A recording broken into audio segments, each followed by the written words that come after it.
Barcelona fa una bona cooperació. Hi ha una que la fa l'Ajuntament directament amb altres ajuntaments del món, però després una part molt important es fa a través de les ONGs, de les organitzacions no governamentals.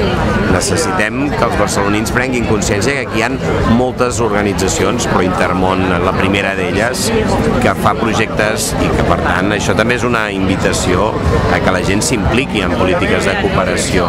Barcelona està compromesa en el desenvolupament i fer-ho a través d'organitzacions com Intermón és un gran camí per fer-ho. A més, aquest any han escollit un tema important.